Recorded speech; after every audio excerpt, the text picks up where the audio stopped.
O match é a pessoa que dá primeiro. Esse é o grande lance da pesquisa. Não é você esperar que os outros te ofereçam algo, mas você se colocar ali à disposição para ajudar pessoas e ser generoso, que aí a vida vai te devolver. Só que ele mostra isso em termos científicos mesmo, assim. Então é muito interessante, eu adoro. Não, é super interessante. Eu tava fazendo uma pesquisa para uma aula que eu vou dar lá, daí eu cheguei num TED de 2012, da Shirley Turkle, que é juntos sozinhos, juntos isolados ou conectados isolados, que ela pesquisa do efeito das redes sociais na nossa sociedade desde que existe blog, assim, sabe? E ela trouxe lá, ó, a gente tá caminhando para uma sociedade em que a gente fica cada vez mais com a ilusão de proximidade ou conversando o tempo todo, mas cada vez mais isolados, cada vez mais sozinhos. Isso gera infelicidade, isso gera depressão. E isso em 2012, cara, olha ela aí, falando... olha que legal você ter falado isso. Sabe o que eu achei mais curioso de todos, já que você falou de tempo e de predição?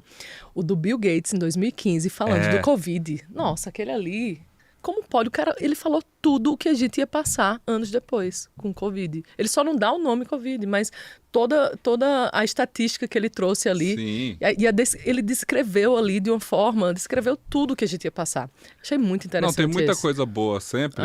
E também o Scott Galloway, recente, também fez um que era muito bom, trazendo vários dados, assim, né, de fim de capitalismo mesmo, do que vai acontecer da sociedade, que tá a sociedade aí norte-americana, que ele traz os dados, como o jovem, ele é um frustrado, ele busca o jovem homem hétero, né, da geração Z ou Sim. Y, ele é um cara que ele tá sendo massacrado justamente porque as promessas que foram feitas para ele não chegaram, e ele é um prato fácil pro totalitarismo e pro preconceito, e mostrando com dados, com números, assim, né? Super interessante. Mas existe uma fórmula, né, Jorge? Do jeito que o TED é construído, de como fazer. Fala um pouquinho, o que eles querem que você... coloque seu conhecimento dentro de uma caixinha? O que eu acredito é assim, que o principal conhecimento que a gente extrai da fórmula TED de colocar uma palestra é o que tem no livro do Chris Anderson, o livro oficial. Livro, né? É o Guia Oficial do TED, que é um livro branquinho com vermelho do Chris Anderson. Já tem um tempo que esse livro existe, inclusive ele já criou outro agora recente, falando sobre generosidade. Mas esse, para quem quer palestrar e entender como criar uma boa narrativa única, é muito interessante. Porque, veja, a gente falou agora de Bill Gates. Imagina o tanto de ideia que Bill Gates já teve ao longo da vida. O tanto de coisa, por exemplo, já teve Papa Francisco falando, já teve Serena Williams, já teve muita gente grande. Imagina o tanto de história, de ideias que essas pessoas tinham para falar. Só que aí o Chris traz um conceito que é o da linha mestra de raciocínio. O que é a linha mestra? É aquela única ideia que vai conectar todos os pontos do início ao fim. E o que são esses pontos? Eu, como trabalho com comunicação, você sabe, tem uma coisa que eu gosto muito de utilizar, que é a retórica aristotélica. Aristóteles, pai da retórica, ele tem um conceito de ethos, patos e logos. Então, ethos, patos e logos, ele tem que estar dentro dessa fala. O que é o ethos? É a credibilidade que a gente mostra. Então, os pontos éticos que as pessoas vão perceber em você, através de depoimentos, currículo, valores e por aí vai. Depois tem o patos, que é a história. O patos é a emoção, é o apelo emocional. Então, o TED Talk, ele tem que ter um pouquinho de apelo emocional, em algum momento. E não é emoção só da alegria, não, pode ser raiva também. Pode, por exemplo, o Bill Gates, quando ele foi falar, o que é que tem de patos por trás, de apelo emocional? Tem o medo de ter aquela doença. Então, se você tem medo, você vai agir de alguma forma. Então, isso é um apelo emocional. E o último é o logos, que são os dados, como o próprio Bill Gates trouxe. Se você pegar a retórica aristotélica para analisar a fala do Bill Gates, você vai ver que tinha os 3 componentes. Check, check, check. Check, check, check. Então, isso é o que eu ensino a todo aluno meu. Estudar bem retórica aristotélica, e toda a sua grande fala tem que ter os 3, pelo menos um item de cada elemento desses que eu citei. Então, além disso, você tem que ter cuidado para não exagerar no número de ideias. Então, se é uma grande ideia, você não pode falar de outras coisas, outros conceitos. Você tem que trazer argumentos, dados e histórias que fortaleçam aquela única ideia. Sim. Esse é o grande lance. Por quê? Porque senão fica na superficialidade. A não ser que você tenha 1 hora, 2 horas para discutir mais de uma ideia. Não, mas às vezes é capaz da gente falar por 1 hora e faltar coisas. Eu penso até recente, eu fui dar uma aula E eu me empolguei porque eu estava também como aluno do curso, e eu mudei toda a minha apresentação e aí faltou logos. Olha aí. Eu tinha uma tese muito forte, eu tinha uma linha emocional para comprovar isso, tal.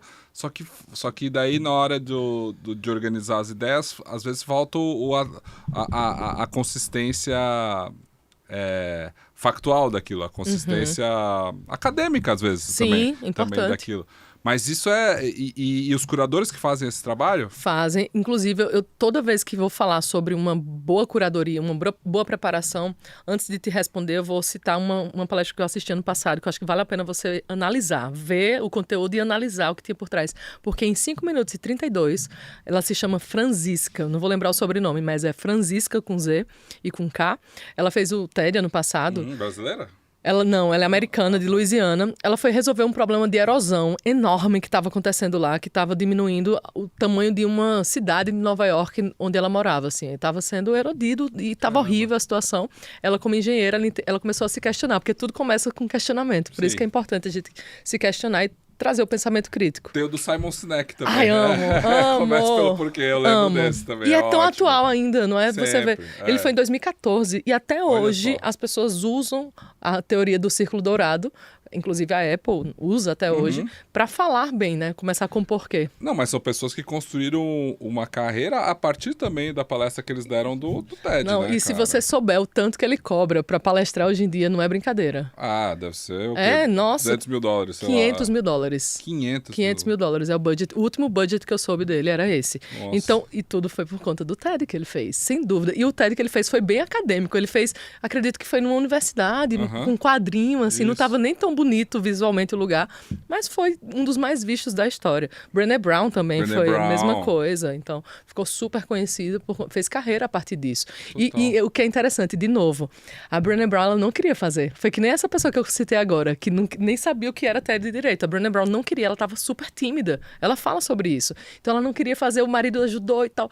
E ela foi muito nervosa fazer a palestra. Ela fala que estava muito tensa. E aquilo foi uma grande virada de chave na vida dela. Faz explodir, né? Por isso que as pessoas querem tanto. Exato, por isso que elas querem tanto. E você perguntou sobre esse processo de curadoria. Isso. Para mim, isso é o verdadeiro coração de todo o TED. A curadoria é o que faz o TED ser TED, é o que faz ele ser diferente de outros eventos. Então, infelizmente, a gente às vezes vai para... Claro que não são todos, tem muitos eventos bons, mas certas vezes a gente vai para eventos que você entra e sai e parece que aquela palestra nem tocou você em nada. Então, essa curadoria que começa com a escolha das pessoas, pelo menos em João Pessoa, a gente parte primeiro de um problema. Então, quais são os problemas que a gente precisa discutir em João Pessoa? Essa é a pergunta que eu faço todos os anos. Depois que a gente descobre quais são os temas mais importantes para a nossa cidade, nossa realidade, aí sim a gente vai para as pessoas que são boas naquilo. Depois que a gente escolhe essas pessoas, eu tenho um time de pessoas preparadas que já leram o livro, já fizeram um curso do Chris Anderson, e aí a partir disso a gente vai discutir sobre a ideia da pessoa.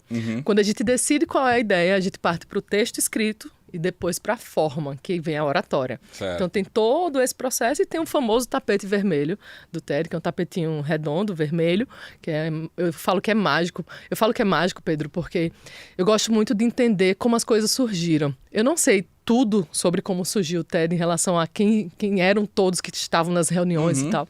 Mas uma coisa eu tenho certeza. Ele foi criado a partir de muita generosidade. Eu tenho certeza disso, porque quando a gente entra num palco do TEDx, a gente sente uma magia, assim, de que o mundo está se transformando, mesmo que seja em gotículas. Como é aquele vídeo que aparece na abertura do TED, que é uma gota que cai ali na água e se espalha. Então, isso reverbera. Então, nossa ideia é justamente essa. Dar poder de fala através de um palco para pessoas que não teriam esse acesso. Por isso que eu gosto de pegar pessoas mais desconhecidas, no geral. Porque elas não teriam esse acesso em outros locais e, a partir daquilo, elas começam a reverberar muito. E tem um papel de adequar essa ideia também a essa forma, que é botar o conteúdo comprimido ali, com uma mensagem objetiva, clara. Mas eu estava pensando aqui enquanto você estava falando, o TED ele é consequência de um mundo em que as pessoas consomem cada vez mais o conteúdo superficial, ou ele é sintoma, ou seja, ele é ovo ou é galinha, né? O tédio o tédio é, na verdade, o maléfico causador do mundo que a gente se vive, em que as pessoas assistem ao TED e se acham com a capacidade de, como se elas tivessem feito uma universidade, e não é, o que elas têm é simplesmente uma pílula de conhecimento. Ou seja, o TED, agora é uma pergunta totalmente, né, que se voltou contra mim.